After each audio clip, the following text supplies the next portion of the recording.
So hello everybody. So thank you for attending the first webinar of the Grayscott School 2025.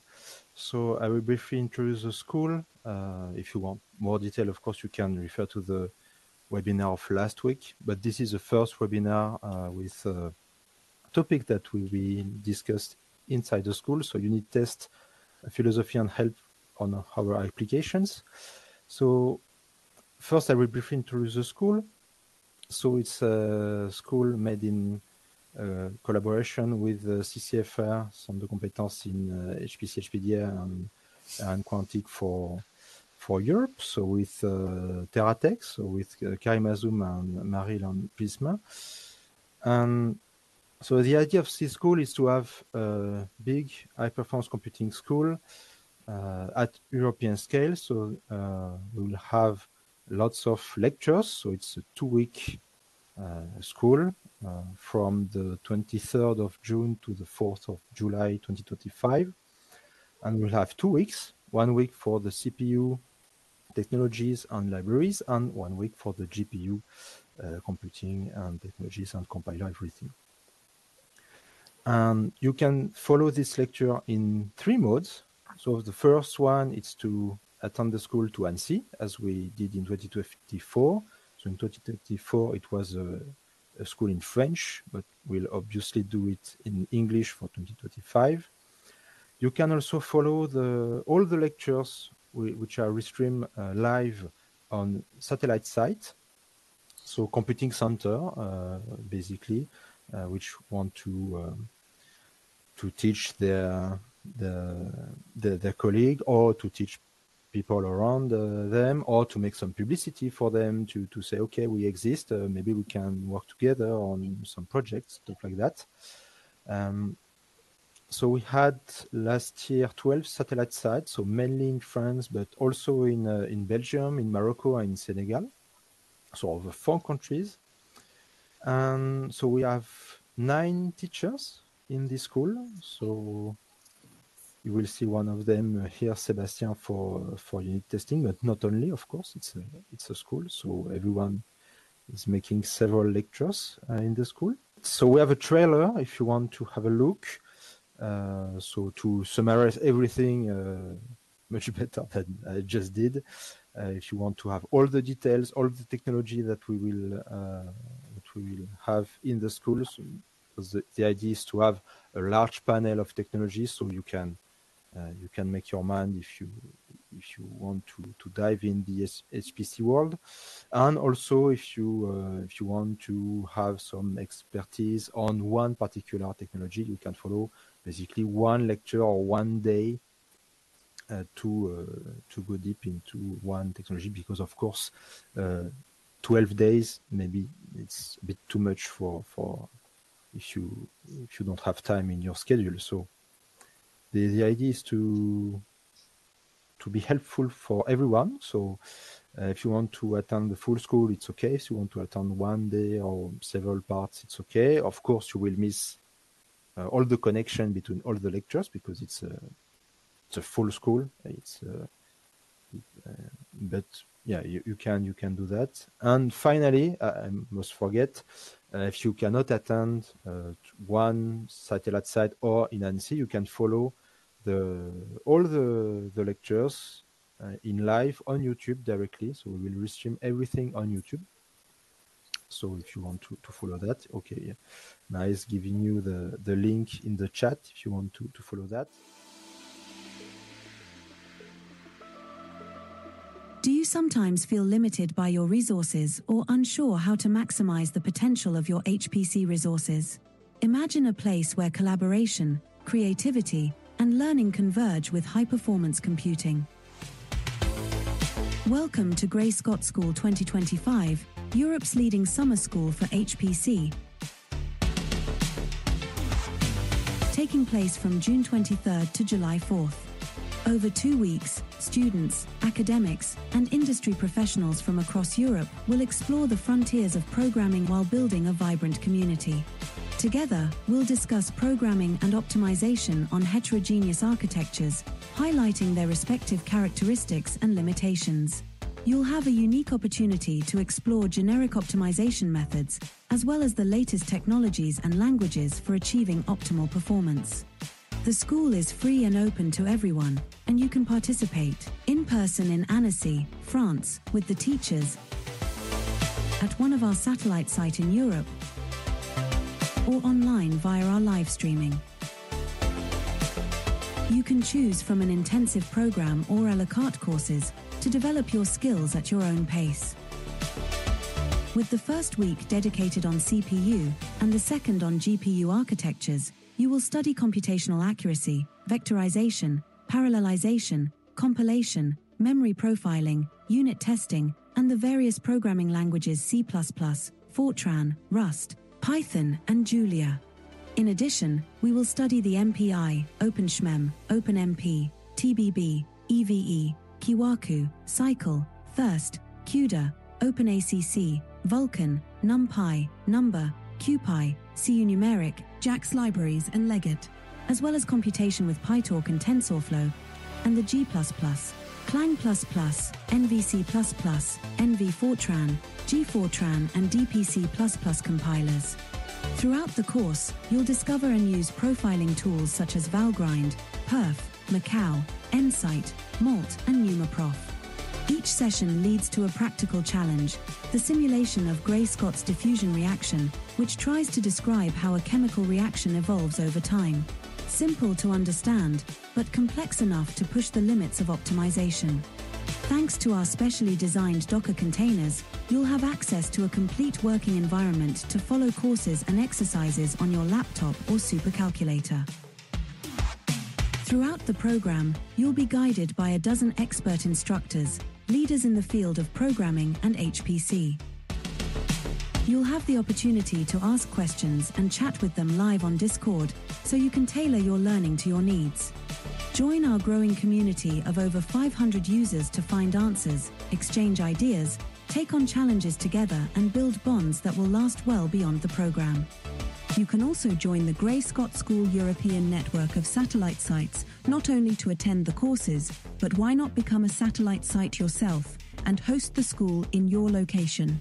You just need to provide a room, a contact person, and access to computing resources. We'll provide courses, tools, and Docker containers for a seamless learning experience. Gray-Scott School is free and open to all. It's your chance to master advanced programming and optimization, engage with a growing European HPC network, and push the boundaries of technology and training. You can kickstart your journey now by joining Gray-Scott Thursdays, a free webinar series previewing the school's courses. Don't miss out. Register today to attend, whether in person in Annecy, France, or at one of our satellite sites in Europe, or online via our live streaming. Gray-Scott School 2025, where HPC meets your potential.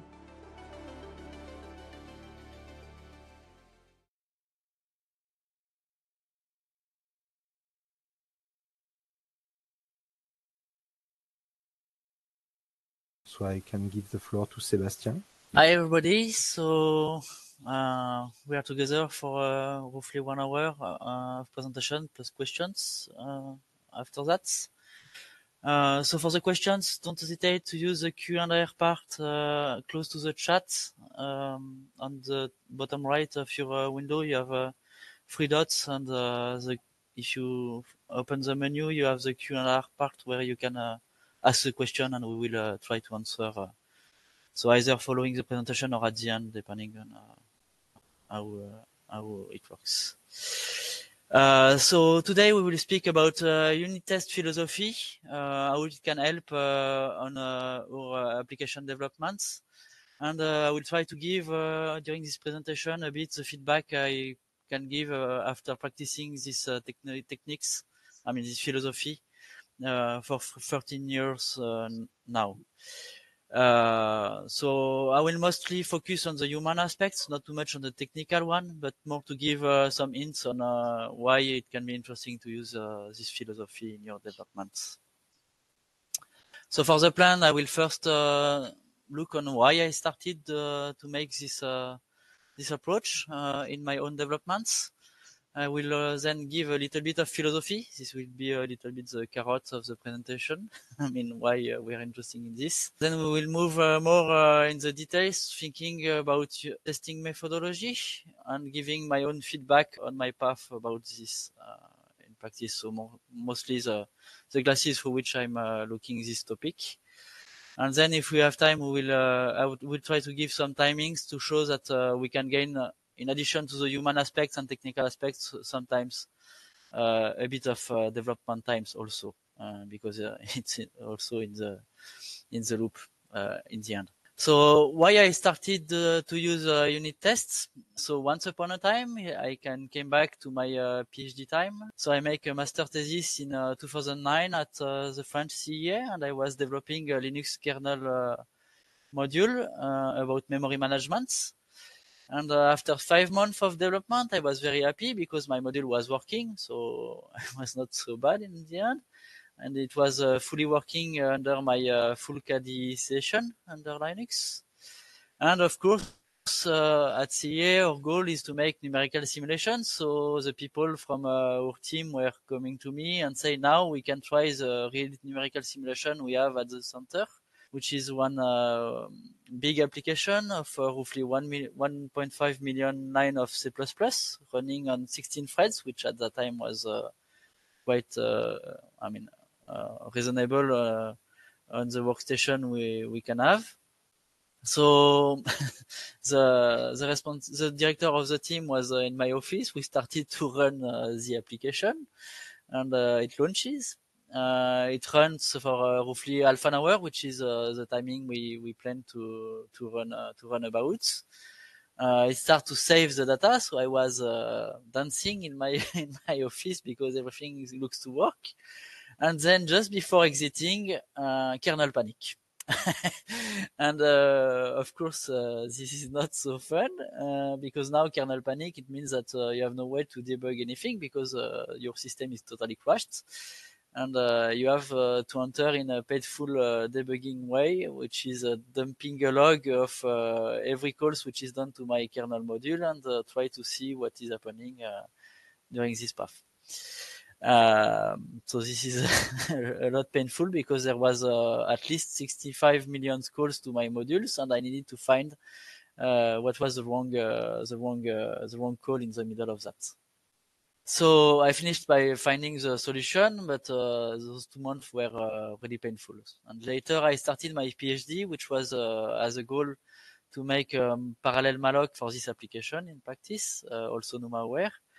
So I said myself that I cannot use the same approach because I didn't want it to have again this kind of troubles. So I took what I learned at school and thinking about unit tests, and I took my Perrin rods and went on that path to try to see what I can take from it for this work.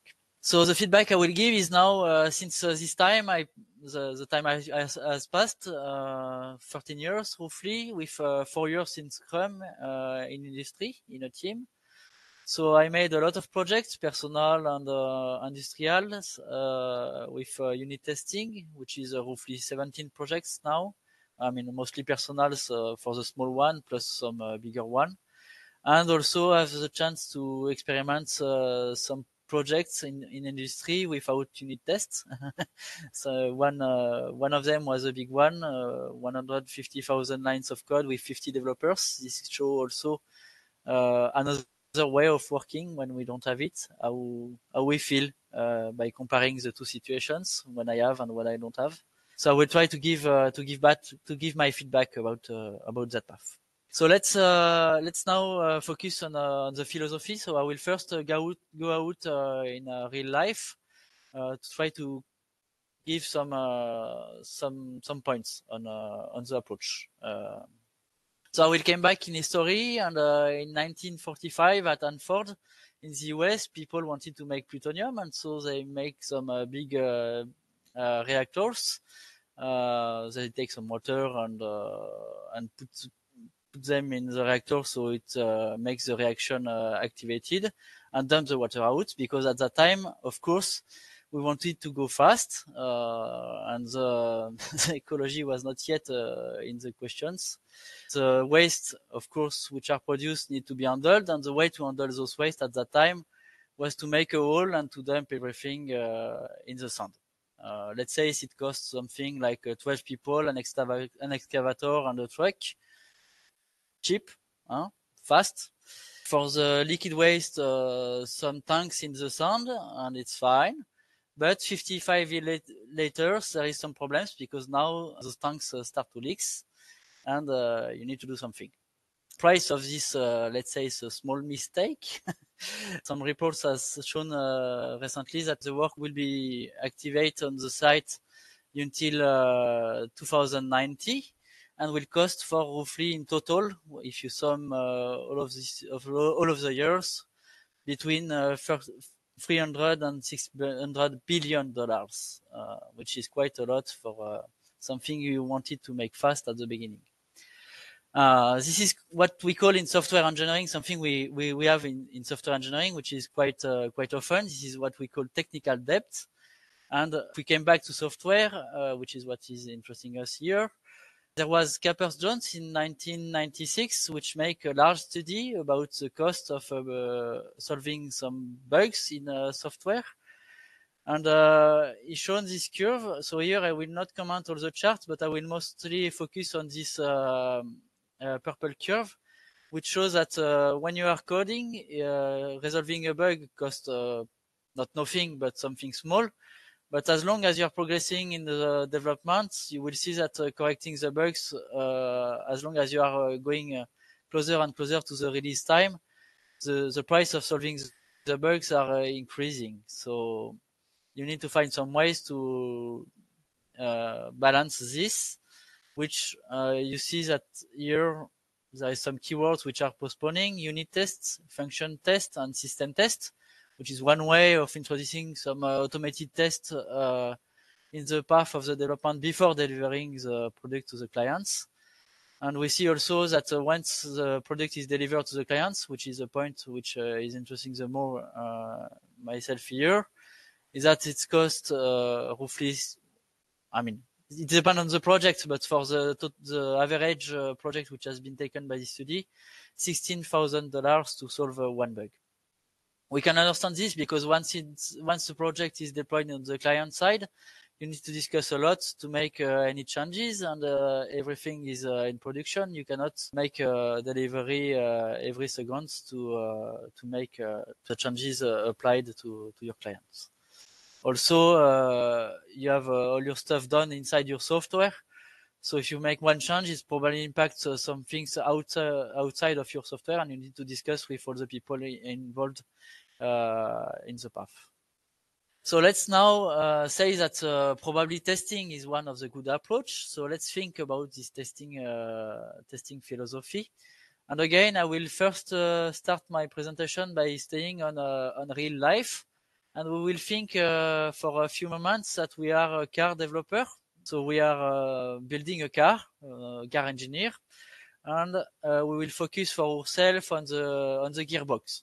Okay, something nothing with computer science, but just to think what we do in real life and we sometimes don't do in software. So if we want to build the gearbox, there is two ways. Either you make a gearbox with some gears, you put it in the car, and you sell the car to the client. And then your client probably you, but you have to pray that your car is now working well. So probably it has been done for the first car which has been made, but now if your car is built like this, we'll probably not buy it. At least I hope for you. So this is not the correct way. Let's say that in software we are not doing such a bad approach, but not far away. In software, most of the time when we develop, we tend to do that. We build our gearbox, we put it in a car, and we take the first intern student which is coming in summer, and we tell him, okay, you take the key of the car. Now you make your path with the car between Grenoble and Marseille, and you came back to say us if everything is working. Let's say that in some research lab or in some companies, we can see a bit this approach not so rarely. a bit more serious, you can give some hints to the summer students. You can give him a stethoscope and saying, okay, while you are running, you put the stethoscope on your head, and sometimes you try to hear if the gearbox is making some noise, and you try to report us if there is a problem. So this is what we can call manual testing, and I mean, at least when we are making some prototypes, this is quickly what we are falling on. And sometimes the prototypes now transform in a product, and then this is the only way we are testing the softwares in the end. So let's say this is not a real serious way, but this is not uncommon in computer science. Hopefully again, I never seen a car engineer along the road trying to debug his car that way. So probably this is not what the car engineer are using. So better way, we can do still manual testing, but this time in a controlled environment. We will try to avoid to go on the highway with lots of car and some difficult situations. We can try to use a test circuit. So the test circuit is something like this. We have some run points, some roads and some parkings and everything to try to test the car. And this time we make a list of tests to perform. So we try to perform every time the same test. Let's say we call this a test plan. And this is a first step in the progress. We try to reproduce a way to test the software. Now, problem in the software, we don't do just 5 gear position, but we do a bit more. And you probably don't want to test every feature of your software every time you want to make a change, and mostly if it's done by hand. So probably not again the good way in the end. So you can make some progress. You can try to automate this list of tests. Now you have the list of tests to do every time. So you can say, we can automate it. So you take your car, you put some cameras, some motors to try to control the wheel of the car, and you try to make the car running automatically on your circuit. And you say now, cool, we have an automated test, which in software we tend to call an integration test. Probably you will see the link with what we tend to do in software. But the problem is that when the car has a problem, it will crash, probably outside of the road, and finish that way. And you, as a gearbox engineer, you need to come on the circuit and to try to guess what is the problem which has made the car crashed, which can be the gearbox or, by the way, something else in the car. So first, you will have to identify if the problem is the gearbox, which will take you a little bit of time, because the car is totally crashed, the gearbox has exploded, some gears has gone through the top of the cars, and everything is broken. So you have pieces everywhere, and you need to guess what has happened. So you will see at that step that if probably the automation is not a problem in software, the debugging will become one afterward when you have a lot of tests and your software become complicated. So let's take a more practical solution for a car engineer, which is using a test bench. So you take only the gearbox, because it's what you are interested in when you are developing your topic, and you put it in a controlled situation. This time you take the gearbox alone and you put it attached to a wall. You put it an electric motor, which make less noise than a fuel one, and you try to use your gearbox like this. You can automate some things easily because you have access to all the gearbox. By the way, as the gearbox is fully accessible, opposite to when it's inside the car, you can put some captors. For example, an infrared camera to detect if your gearbox is heating at some places. You can put some probes for the temperature inside the gearbox probably. And you can also make some microphones to detect the shaking of the gearbox and see if there is something wrong. By the way, making this kind of metrics is also something you can sell to your clients, because you can show directly, easily what you have improved in your software.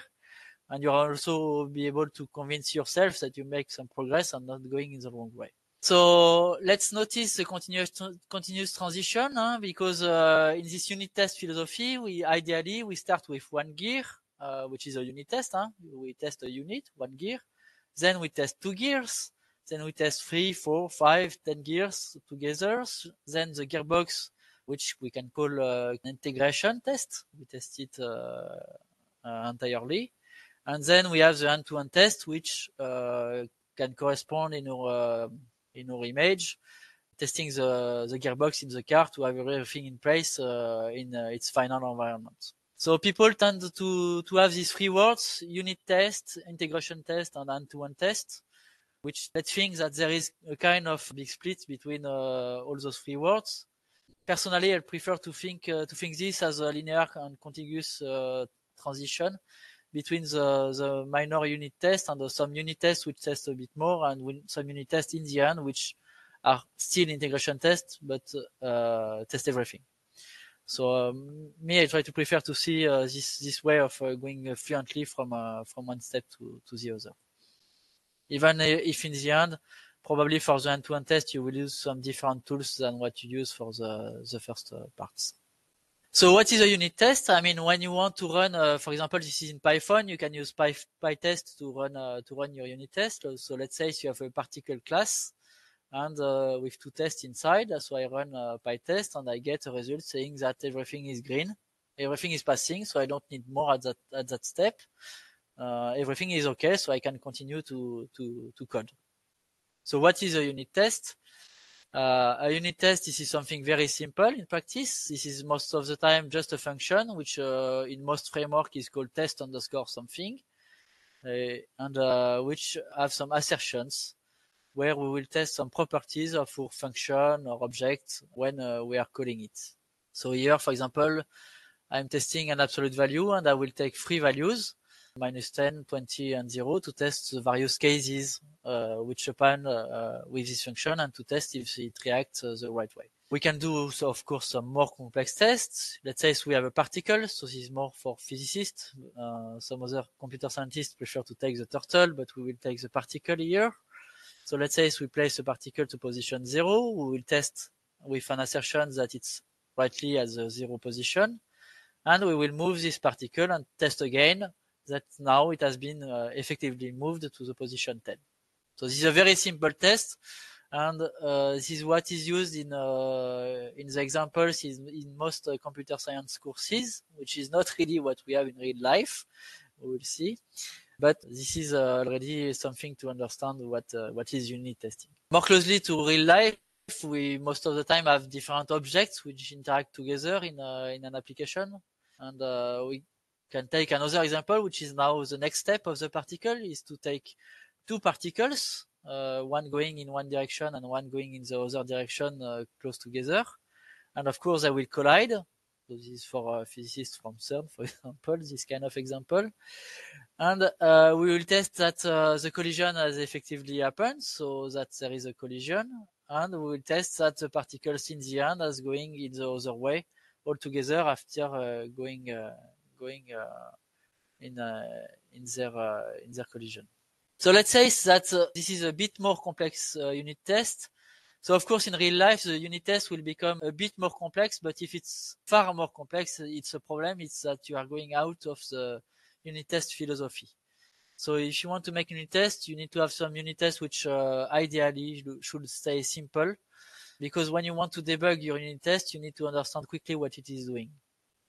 So if your test is becoming big, it's more an integration test, and that you need to probably think again what you're doing and split your code or your test in a better way. So let's say you can have something more complex than what I have here, but let's say that if your test is now taking 300 lines, you are probably wrong in the path. Except if it's an exception in your test list, but if many tests are like this, it's a problem. So notice assert keyword, which is what you will find in most unit test frameworks. This is the assertion which you will place everywhere to check if everything is right. And the probes in the gearbox situation I was discussing before. So now the good point is that with my unit test I have something nice, because now when the test is failing, I have something which appear here, is that it's saying that the test is failing, which test is failing, and also giving me the values and an extract of the code which has failed, which is a good point, opposite to the integration test. On the integration test, most of the time, this is a script which runs the full software, And when the full software crashed, the integration test tend to say that things has crashed and don't give you the details on which line in the code is causing the problem. So this is what the unit test is a bit doing, is that it focuses you on a small part of the code to know what you need to debug from that. So it not solve everything for you, but at least it gives a lot of information which are useful to go faster. Let's say in real life, of course, you have not a single unit test. This is an example extracted from one of my projects. So I'm running, this is a project of 10,000 lines of code, something. So an IO project. You can notice here that the execution time of all those tests is 9 seconds, something. So it's short enough so I can run it roughly every minute when I'm developing. When I'm using the unit test philosophy on my side, I'm writing my code for let's say some minutes, and then I run my unit test to check if everything is right. If something is broken, I fix, and then I go back that way by coding, testing all the time during my day. So this is fairly efficient, and we will see later that with integration test, this is not that way you can use because it takes more time to run the full software most of the time. So let's come back about my experience and feelings about unit test, more human aspects. So I was saying that probably it's nice to have some tests in a project. So unit test, we understand that we need to think a bit to design the code to be able to write this unit test, and it will cost a bit to implement them. So most of the time, the first thing we want to push in a team is the integration test. So testing the full software, the automated car I was showing in the previous image. So when you say about integration test, automated, people are quickly agreeing in the team most of the time. They want to use that. How to proceed to make it, this is most of the time a question, and there can be a lot of discussion on the good way to practice this. Most of the time, the first time people are using this kind of approach, it finishes as a kind of, let's say, dirty script, shell script or something like this, to automate the call of the software and checking some outputs. This is the first way to proceed. I mean, that's fine for a couple of tests and for a first try. So it looks easier in the first look, but the problem is that we will see later that it can quickly cost a lot. In my experience, we practiced this during my PhD. In my team, we were developing an MPI implementation as a team, and we wanted to have some tests, and we were unable to unit test everything because the code was not designed for and it was already existing. And we wanted at some point to import a battery of test suite which was already existing somewhere, and try to run it in different situations to cover all the cases we have with our framework, which finishes in the end with 10,000 integration tests. The first time we run all those tests, of course, 5,000 was failing, so it was a bit depressing. So most of the time it was due to the same error for most of them, but anyway, someone has to come to the meeting and to say that something is broken, and 5,000 tests were broken without having a clear idea of why.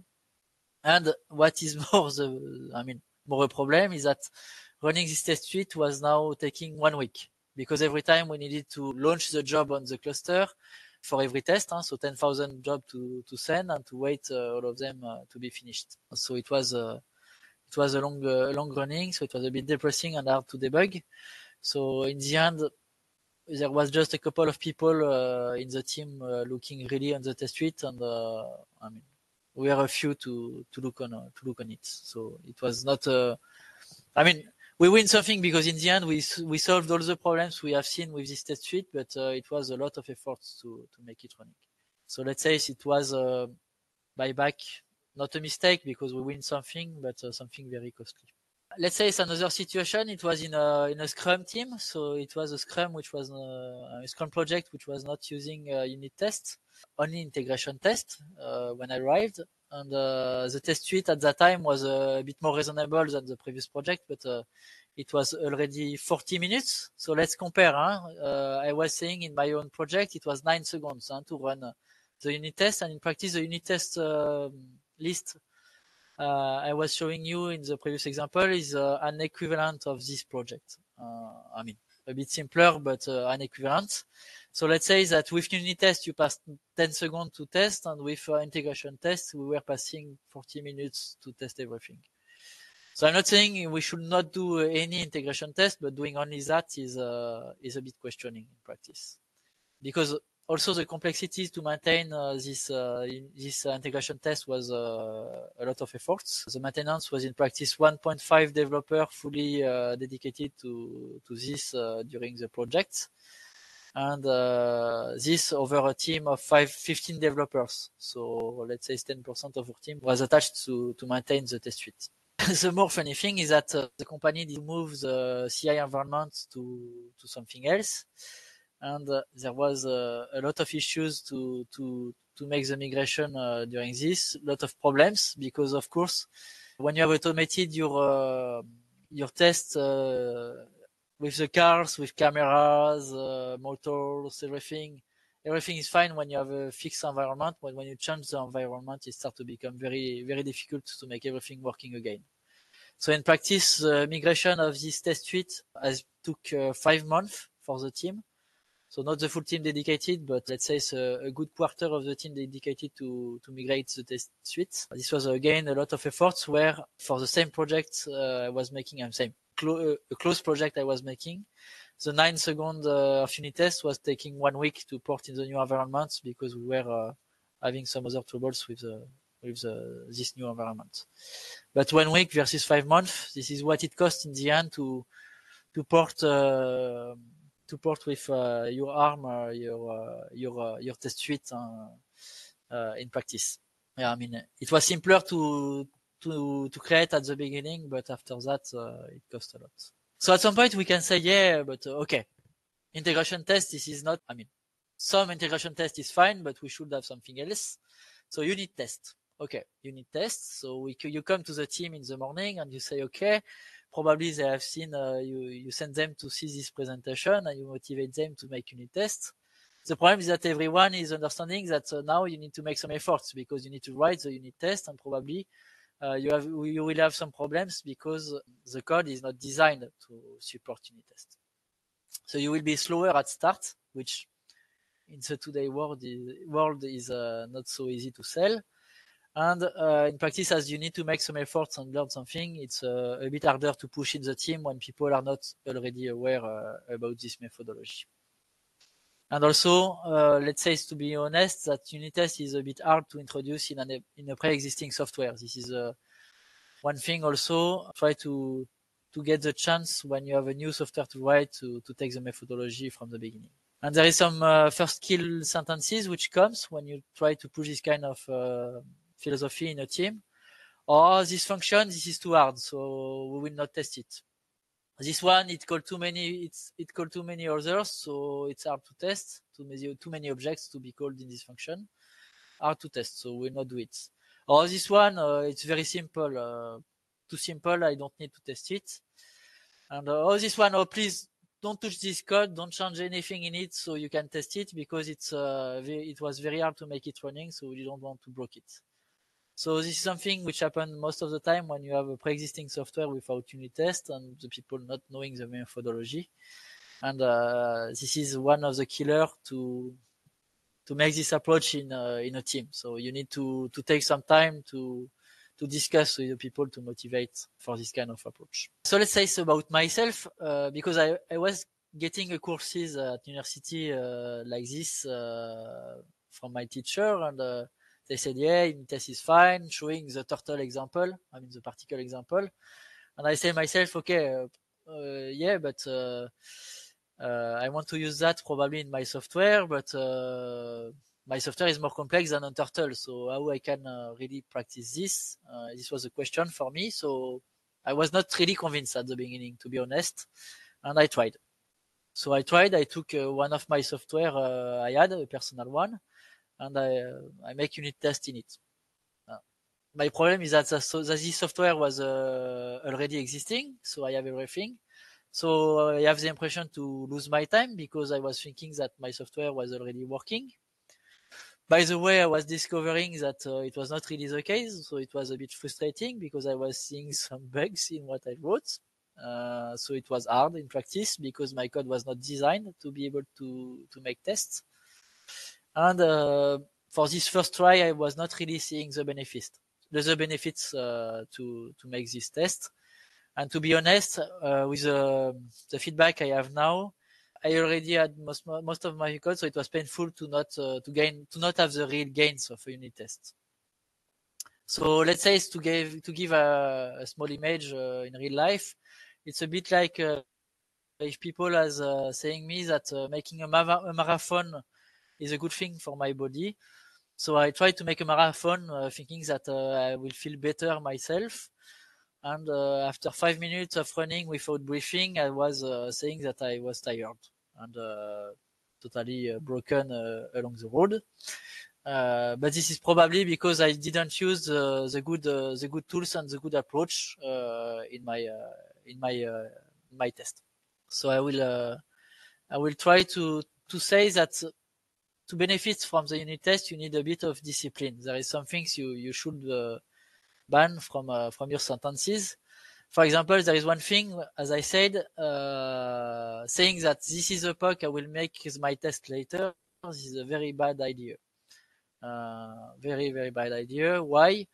Because you will never do the test later for some reasons. First, because your design will not permit it, because you didn't think about that.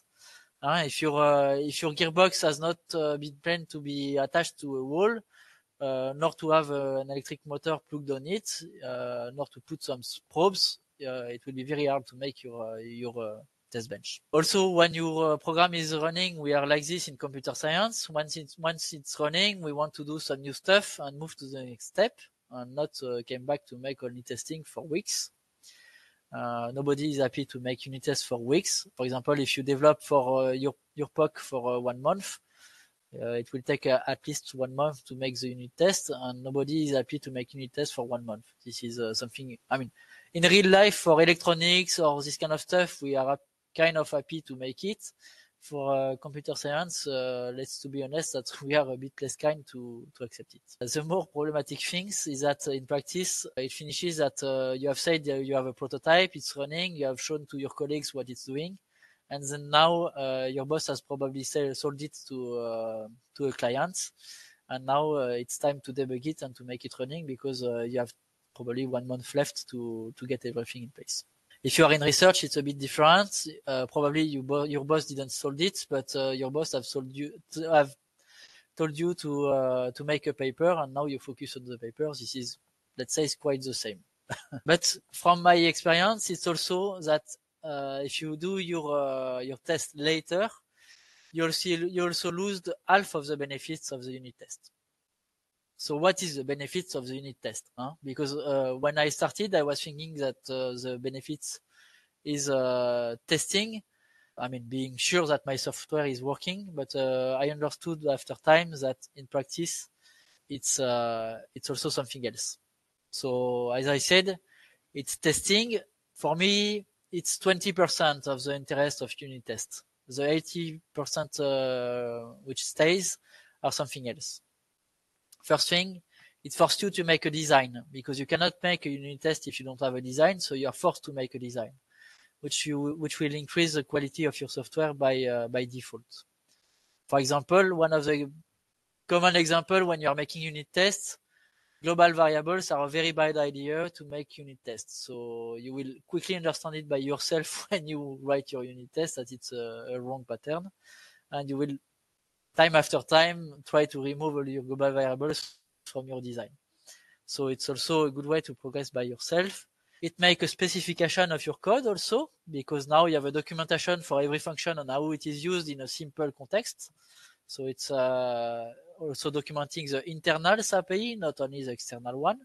If you want to make a refactoring or rewriting part of the software, you have the unit test to know what are the corner cases, or if you broke something inside this part of the program, which is fairly efficient in practice.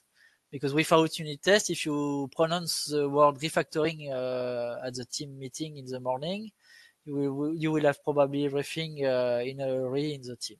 Also, good point when you have a new developer coming in the project, let's say the internships, or you in 6 months because you will have forgotten what you have done 6 months before. If you broke something, you will have a unit test which says you what is broken, where, and so in a few minutes you will fix your problem. Where if you don't have such unit test, you will just pass a day to find why your code is broken, or probably just didn't notice that you broken something. So also a good way is that as you are making all the time coding, testing, coding, testing, coding, testing, coding, testing, you always know that what you are doing is working. Don't say that you are going in the right way, but at least it's working. So it stops also one thing, which is a funnel effect, where you go on a path and just 5 months later if it's working well in the end, because all the path before has been walked without being able to really test what you are doing, because you don't have everything in place. So this is also a good point for your head when you leave in the evening. About quality guy. Sometimes in software we have some rush. Of course, when we have a rush, the quality of the software will decrease. And the problem is that in a team, we are humans and not the same. And some people are more exigent than some others. Me, I'm not lucky. Sometimes, most of the time, it's me. And the problem is that we don't have the same view on the code and the same warnings. Some people will see some red lights sooner than some others. And when you come to the team meeting, there can be some very hard discussion at some point if some people are seeing some red lights where some others are not seeing it as red lights about the quality of the code, the status. If you don't have any unit tests, the problem is that you stay on a purely human feelings to discuss. So some people feel the problem, some others not, and you have no way to cut off in the discussion. If you have unit tests, the good point is that you have at least a number of unit tests broken. So if there is half of the unit tests which are broken, you clearly have a problem, and it's a bit easier in the meeting to discuss that you need to take some time to solve the problem. So in some ways, it's giving you some light, which are non just human feelings, but also a technical feedback, which is easier in practice in the real life to accept in some ways. It's also a good teacher because, as I said, it forces you to make a design. So what is a good design? We don't know really. This is the top problem of computer science. The good point is that as it forces you to make the design, it forces you to learn design. So it's a kind of teacher, because if you make your design and you fail to make your unit test because it's too hard to make it, is that your design is bad. So you will try, probably not this time, but the next time, to use another design, and step after step, by forcing you to make this go and back between the test and the design, you will learn by yourself what is a good design and what is not a good design. It's a good thing also because the feedback is not someone coming to you to say you that that your thing is a bad design, but you get it automatically by yourself by seeing your tests, either because they are failing or either because they are hard to maintain or to write. So this is why you need to see it as soon as possible, because if you see it directly during the development, you can change your design immediately instead of seeing it 6 months later where you cannot change anymore anything, because everything is depending on what you have done before that. So in some ways also it will prevent you from getting a gas machine. So let's say why. So let's say you have a function morning not kiss. So the function morning not kiss, it's first to take a coffee, to take the dog out, and to take the car out of the garage. Now there is some things we do in computer science is that we split everything in classes or functions if we do a right design. Every function has its own responsibility. This is the nice way to proceed. But in high performance computing, we want to optimize things. So sometimes we want to say that while I'm taking my coffee, I want to take the lips and to take the key in my pocket. So I take the lips on my hand, and I put the key on my pocket. So I'm ready to make the other step afterward. I finished to take my coffee, and I'm totally ready to make the next step without having another function to call. This is the kind of optimization we tend to do in HPC or system programming. This come quickly in C. But now the question, if you want to make some unit tests, you want to make a unit test about the dog, for example. Now the problem is that to test the dog, you need to call the coffee function because you need the lib to take the dog out. So clearly you are seeing in this case that you have made a mistake because you need to call the coffee, which has nothing to do with the dog, to make your unit test, and it says you that your design is wrongly done. So in practice, you should split the two other parts on some functions which are outside, eventually called by the coffee function, but not inside the coffee functions. And the test is telling you that you have made a mistake here. So you should stop, think, and make the thing KISS. Keep it simple and stupid. This is the keyword of programming. About facing the entropy. You know that software is all the time increasing in complexity. So you start with something simple, and over time the complexity will increase. Let's say that the good point is that if you have unit tests, the software increases in terms of complexity, and what you should do at some point is refactoring. So if your software has increased too much, you need to change the design inside your software to make it simpler, at least the part which has some problems, and you will decrease the complexity. Then, of course, the complexity will increase again, and you will make another refactoring. Complexity will increase again, you will make another refactoring. Of course, when you pronounce the word refactoring without having any unit test, you're afraid everyone, because you will change a lot of codes probably to make your refactoring. And if you have no way to see if something is broken, you will just have to pray that you have seen everything before making the next delivery. If you have unit tests, you have a list of things you broke, so you can fix them, and or also decide that if you broke too many things, that your refactoring is wrong. Okay, so you can try refactoring. So in practice, when you have unit tests, you refactor regularly, which permits you to follow this kind of path by keeping the complexity of your software low. So when I say low, it's in practice something more increasing still, but a little bit slowly. And it avoids, when you are right here, to have the errors required by the project to maintain the code. Which when you start to have errors in a team, it starts to become a problem for the team. It's also reduce one of the big problems when you're working in teams. This is the silos effect. Without tests, it's very hard to go to the part of someone else in a project. So if you don't do anything, you will tend to have people focused on each one on his own topic. This is especially true in HPC, where we have very complex different topics in the software. Network, fine optimization, builds, math, everything which comes in a numerical simulation or in the runtimes for the system programming in the Underwood. And if you don't take care about this, every developer will stay on his own part and stay in his silo, and we will have a lot of heroes, everyone on his part. The problem of the hero on his part is that when you want to go to the part of another one, let's say, for example, this one want to look on this part here, you have no way to know how everything is working. So if he's making a patch, he will, of course, break something. And if there is no unit test to tell that something is broken, the commit will go in the Git without checking. Either the hero from here sees the bug, or either he don't see it. But probably when we will see the bug in the production system later, we'll say to the first guy, yeah, next time you don't come anymore in this part because you don't know how to practice it. Where when you have some unit tests, of course, if some unit tests are broken, you see it immediately what is the problem.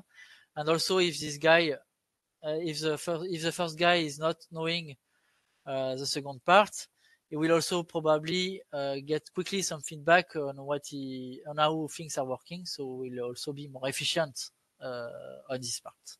So everyone can help the others more easily. Question of knowledge. The knowledge of the software is in the code, but not only on the code. The knowledge of software, this is only the knowledge you have in your head about the corner cases which you encountered when you develop the software. And in practice, you will quickly understand that the knowledge you have in a team is more in this part than in the code itself, because it's where you invested a lot, because this is what you pay, this is the people you pay, the experience they have, the expertise they have. So if you want to make again a version 2 of your software, this is this part of the knowledge you will take over, and not really the code. So the good point of the unit test is that it encoded the unit test in the knowledge in the tests themselves. So it's useful in case of turnover, in terms of retirements. It's very useful if you want to make a version 2, because you have the list of all the corner case you have encountered to make the version 1. And if you want also to translate it in another language, you just have to translate it, the code and the test, and you will have everything working again. Let's say an example, when I want to port my memorial allocator, during my PhD, I made 1 year to develop it in C. I made a C++ translation, which took only 1 month because of the unit tests. Otherwise, it's something very complex to do again. And I make again a further implementation in Rust, which took me 2.5 weeks to get something working, because I have the unit test. Otherwise, this kind of code, they are very hard to tell. So there is some questions. I can read one. So I will keep the question for the end probably. Yeah, that's true. So the person is asking, I have written the test, so as long as they are okay, I don't have to ask myself more questions about quality and performance of my code. So true in some ways, because the metric now about the quality and the performance of the code is the test. So it's automatic, it's stored somewhere. So of course, it makes your head a bit, not totally free, of course, but a bit more free about that. So you can focus more on what you do next. So this is one of the benefits also about unit tests. So I hope I answered. And the others I will keep them for next. Just one comment. I see sometimes, like the team I was at some point, making Scrum without unit tests. Scrum is a methodology built on top of unit tests. So if you don't do a unit test, you will probably finish in a broken situation at some point. Mostly because in Scrum, you didn't plan for a long term. So if you make a mistake and you cannot refactor, because you cannot refactor without unit tests, or at least it costs a lot if you do it, but you will probably finish to be screwed if you make a mistake, or you need to be very, very lucky. This I will go very quickly. When you are developing and you have a test suite which takes 40 minutes, it costs a lot more energy to run in the CI cluster than if you have a test suite which takes 10 seconds, of course. So you will require more resources for your team, or also on your laptop to run your test suite if you have something which takes hours to run. So this is also an argument about ecology. Also something about the unit test you can develop directly on your laptop. You don't need the final cluster to develop everything, because it's easier the tests are independent of the machine. This I will skip. So this is already what I said. So let's say in the end, I'm myself practicing like this. I make a lot of unit tests because they cost less to implement. Then I make, of course, some integration tests, because I'm not saying that integration is totally bad. It's just that you don't need to, it's better to not count only on that. So making some integration tests and some end-to-end tests, because they cost more in practice to implement and to maintain. So for the development part, I'm most of the time here, and I have some automated more global tests to run automatically at some points, either just before delivery or either nightly or weekly, if we don't want to lose too much resources to run them. And in research, just to say that in research, because most of the time people are considering that the unit test is for the industry, because in industry we want to have something running and working. And in research, okay, we want something working also, but we can say we have a bit less pressure on that. But in research, we have probably tons of ideas, and we want to explore many things and don't want to lose our time in debugging. This is not what we want. We want to pass our time to validate the ideas, not the way to debug it. So if we want to explore, it's probably a good way to go also through unit tests, because it will make you faster to make your prototypes, and also because you will probably want to change your path. That's research, and you don't know where you go, so you will probably go right or left or change your way back depending on what you learn on your topic. And making a change of direction is easier if you have unit test to refactor than without. Timings example. So I will just take an example of timings because sometimes we say, yeah, it cost me sometimes to make the unit test, but it costs times, but I lose time. So, but I win in the end. So I said I win on the human aspect and in my brain because it's more free, not having to think about everything. But we also gain in time. This is what I will show here. So I will take one of the example I had during my my path. It was in LHCb, so at CERN, in the research and development code about scaling studies.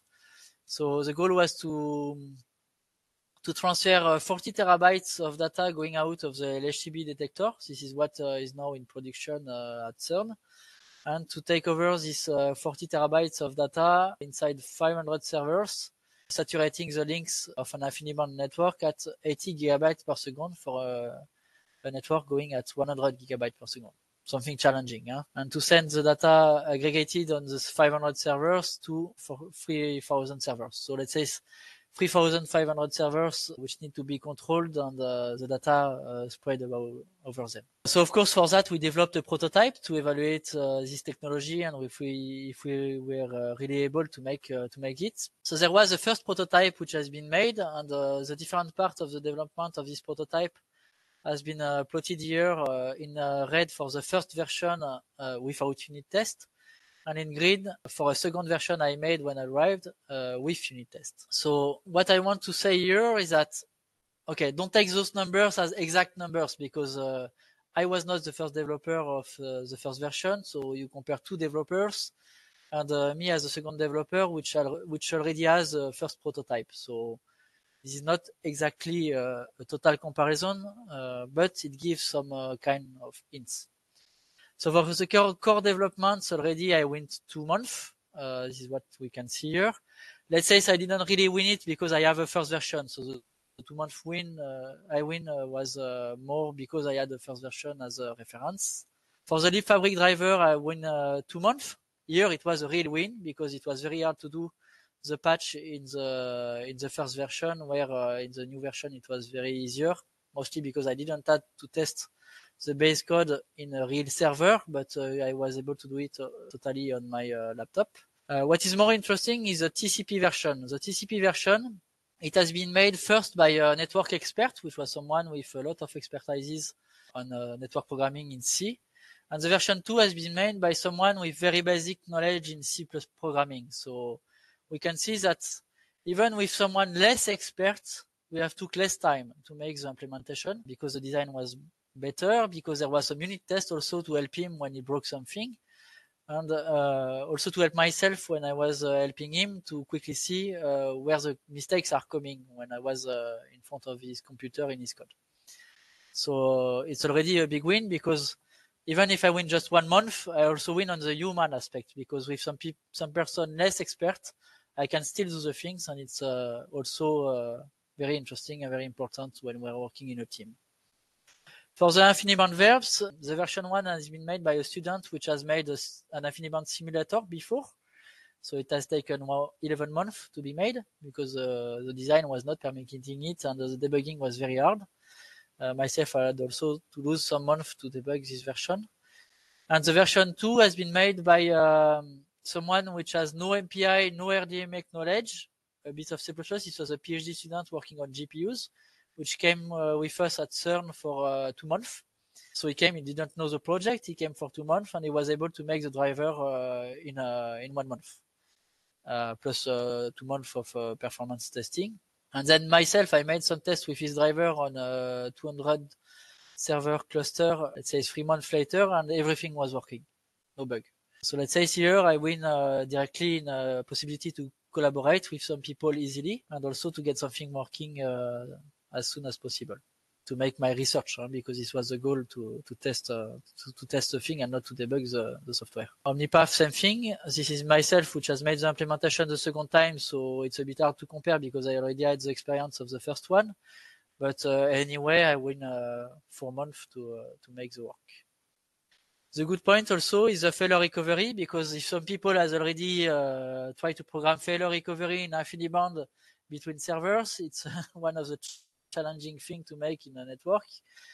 In practice, this has been made by a student who has made the Infiniment driver. And as I had some unit tests to test every deconnection, reconnection, all the protocols in pure simulation on the laptop, it was very fast to develop everything. And then we had just an intent to plug the driver hooks in the Infiniment driver to test in the real system. And let's say in 3 months it has been made to have everything in place. 2 months for the baseline, plus 1 month in the Infiniment driver, which when someone has already done this kind of work is something challenging. For example, if you want to do it in a code like OpenMPI, which has mostly 0 unit tests. This example will just go really quickly. This is for the same project. At some point, we wanted to make a test on a real supercomputer. So this was Marconi, which is one of the top, I forget, it was top 12, something like this, in the top 500. And we had an access to the full cluster for 2 days, which was given to us. And we were getting the date just 2 weeks before. So we got a mail saying that in 2 weeks you can have access to the supercomputer for yourself alone. Please be ready to make your run. Okay.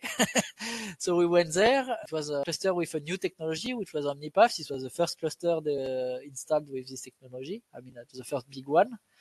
Of course, the cluster was not fully installed. It was in the process to be made in production. So the file system was not working. The job manager was not working.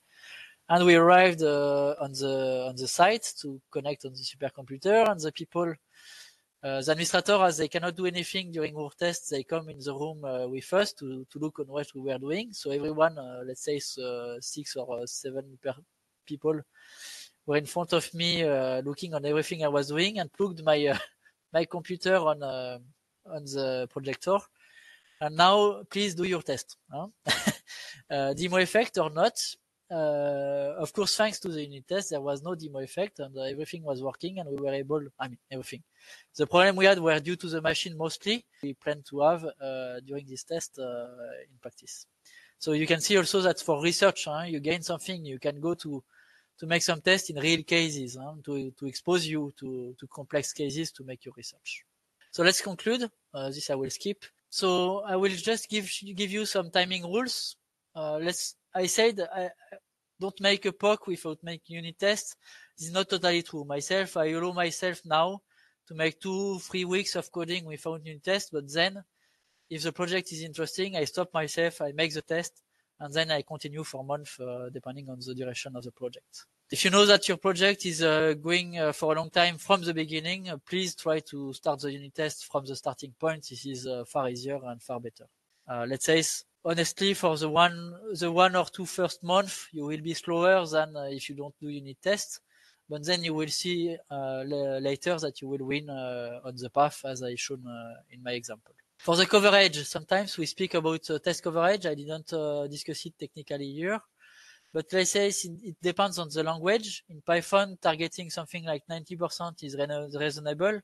Don't try to focus 100%. This is totally useless. I have seen one project once, the previous I was on, they targeted 100%, and it was very painful to make any patches because they enforced it by a rule, and it was in the end totally useless because it's too much. Most of the books about unit tests, they told the same thing on that. Try to limit yourself to something which is acceptable. So 90% is correct for Python. C++, it's harder to get everything, so 80% is already nice. And my rule is to get 1 test per function, not test everything in the function, but to have at least 1 example on how to test the function to check that this function is testable. This is what is important, that you can test this function. This is what is really important to get to validate that your design is correct. The very big win, the design. This I will skip. The code is your best friend, so try to make your code speaking to you the nice way. With unit test, when it tells you that there is a mistake, it gives you some hints, so it's a better discussion with your code than if you have just a seg fault during the execution. Just say it's in the team. Don't forget that the code is in the middle of the team, and most of the discussion will go through or around the code between the people. So if your code is badly done and there is no way to test it easily, some situation will become hard at some point. And when the quality of the code will decrease, sometimes the quality of the discussion between the people will decrease also. So it will also, decrease the link between the code and the person, but also directly between the person themselves by making some tensions in the team and the people probably not happy.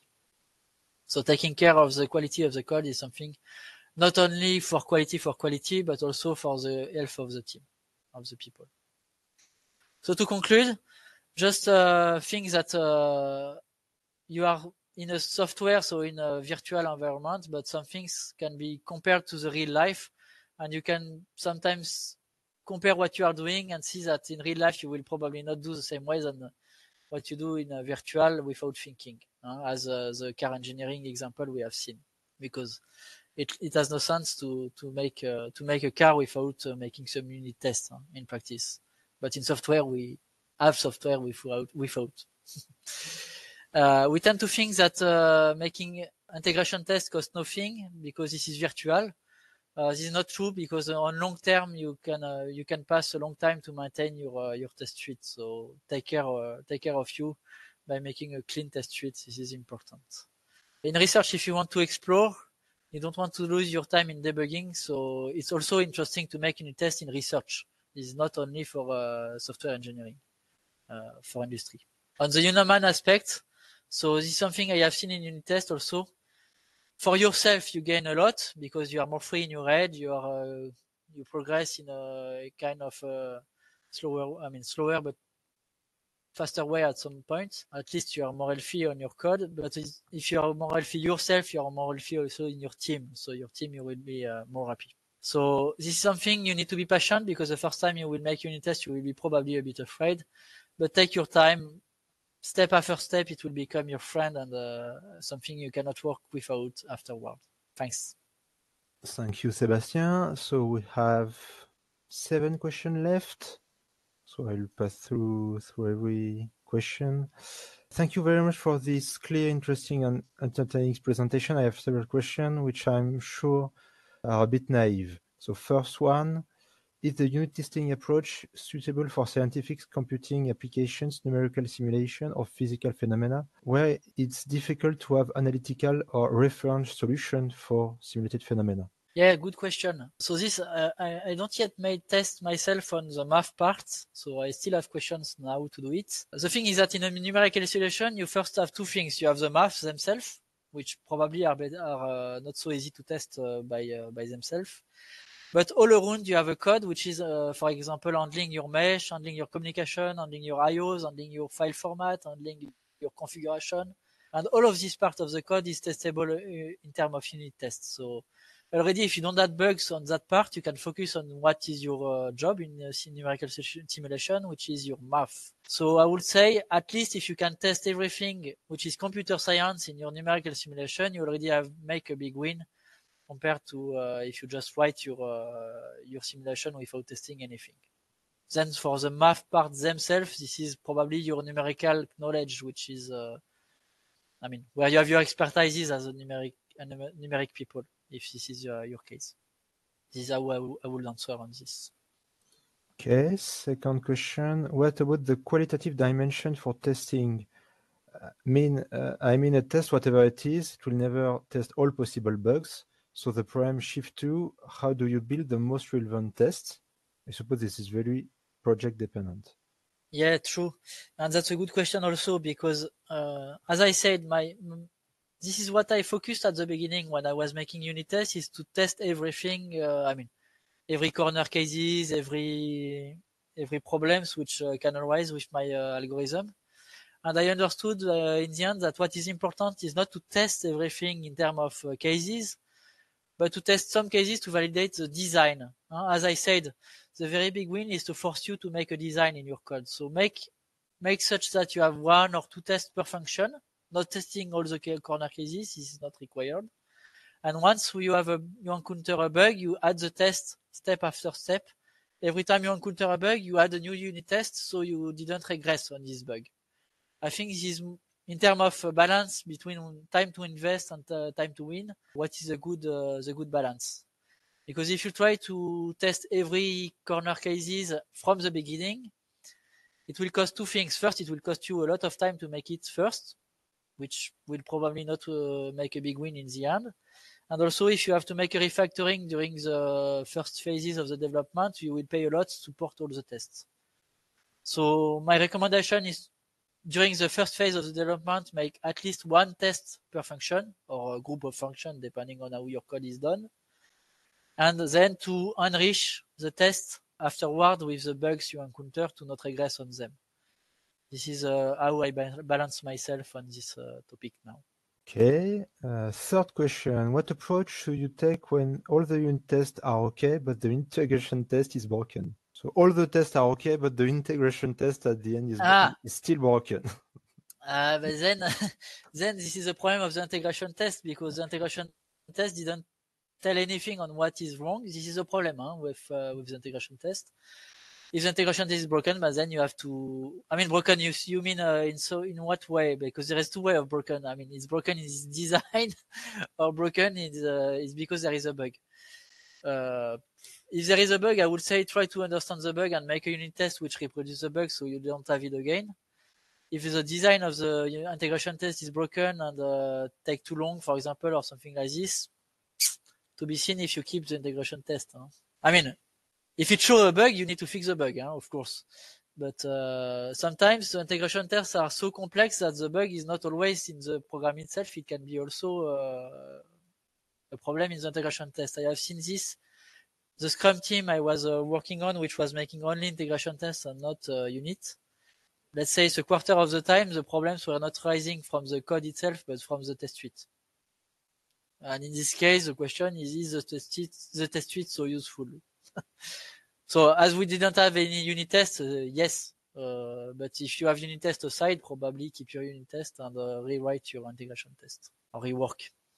Maybe I can add another question myself. I give myself the a way to talk because it's related. Maybe you can comment on that. If you have unit test, so you are very proud of your unit test, or you have an integration test, but if the integration test relies on delays and sleeps to be sure that everything is working, every time you change your machine, everything is broken, and maybe that's not the good way to go also, even if you have a test.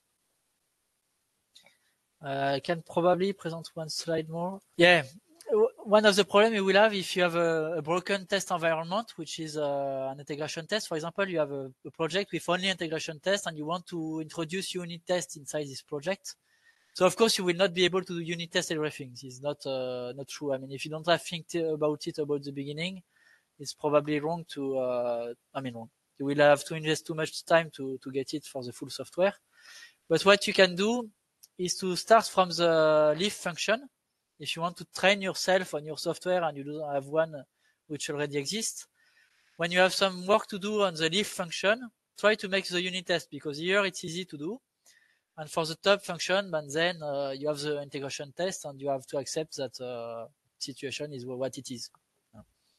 And step by step, you will be able probably to make the unit test going up. And if you are lucky, probably to get the full software. But in practice, you can already train yourself on the leaf function to learn. Takes the time to learn. This is not a philosophy you can apply from the first day. As I am saying, me, myself, the first day I applied it, I was wrong in the way to make it. I need to practice to be fluent in it, like anything you learn in technology in general. Okay. Do you have feedbacks on using LLM for writing unit tests? LLM. Good question also. Thanks. So myself, I'm not a big fan of coding with LLM, so already for myself, the answer is done. No, otherwise I will give another answer is the goal of the unit test, as I'm saying, is not to validate the code by itself. As I said, this is 20% of the interest. The problem of the unit test is more to validate your design. And if you want to validate your design, you need to write your unit test yourself to play with your function to see if your design is nicely done. So if you try to delegate this test writing to the LLM, it will do the test for yourself, and you will not play with your function yourself, and not see that your design is broken, or less see. So myself, I trained myself to write the test myself because this is what I want. I want to play with my code. This is my goal. So I don't see a point to automate it. I mean, probably a bit in the end. Let's say it's at the end of the product, if you want to enrich the test base when it's already in production and the code is frozen. But during the development phase, I think it's not a good idea from my point Yeah, of and view. you still have to pass through the test to be sure that everything is written correctly and you test what you want to test. Yeah, and you are losing the checking of the semantic, which is, I mean, what is for me by feedback the big game of the methodology. How does one start to apply unit testing on an existing CFD code written in Fortran? Yeah, alors Fortran is not the simpler language to learn unit tests, so But you can. you can. There is some frameworks. So as I'm saying, so it depends on how your code is done. I mean, if there is global variables everywhere and it's a very old simulation, probably I will not say forgot, but it will be hard. So I will say if you have a Fortran code and you want to learn, it's probably because you are a numerical people. And in that case, you can probably try first in the Python code you are working on around, because in Python this is easier to learn. When you have learned, you can come back to your Fortran code and see, as I'm saying, in the leaf function, what you can do first on this one, and the rest of the software, it will be probably hard. Because it has not been designed to be unit tested. So then you have to accept at some point that an old code is very not done for unit test. This is the problem. This is a bit the problem of the methodology. If it's not think from the beginning, it's not so easy. Or you need a lot of expertise on unit test to get it running. How do we make sure that the test is really helpful? I mean, the most problematic cases are edge cases. So how do we know that we tested again all of the possible edge cases? So again, yeah, good question. So is your test a good test? I would say first, is your test readable? Which means that when it will fail in 6 months, do you will pass 1 day to understand it or 5 minutes? So this is already a good criteria. For the cases you choose to implement in the test itself, as I said, choose 1 or 2 corner cases which are representative of your function. It's enough, at least at the beginning. Then you enrich later when you have the bugs during the end development phase. Would you prefer unit tests over compile time checks, strong typing, marker classes, etc.? So for me, they go both together. Yeah. They go both together. So the good point also, if you want to make a refactoring, is that the unit tests are testing the API. Okay, so the first part of the program which will fail when you build for example, you refactor a class to change the type, the returning type of a function. The first part of the code which will be broken is the unit test normally, which make you you will understand quickly what is broken in the semantic. Either you fix the unit test because it's what should be done. Either by fixing the unit test, you see that there is a problem in the semantic, but first in the unit test before applying it in the rest of the code. The unit tests are building well with the type checking, fine. Now you can apply it to the rest of the code, the changing, following the compiler errors. So for me, they go both together, and I strongly use both. Is it okay to implement your own test with Python scripts on separate part of your software the old way? Implement a test separately for each function seems baroque for me. The print are already helpful. I think PyTest more of a bother, and it seems easy to tweak a test with PyTest to force it to give artificially the result you want. Yes, but you have to play the game in a nice way, of course. Yeah, but the prints, yeah. The prints, the problem of the prints is that the print is not automatic. So yourself, for example, you have a program of, let's say 10,000 lines, debugging with only the prints. I mean, seeing the bugs with only the prints when you make, for example, a refactoring, you refactor, you will not print everything of your code.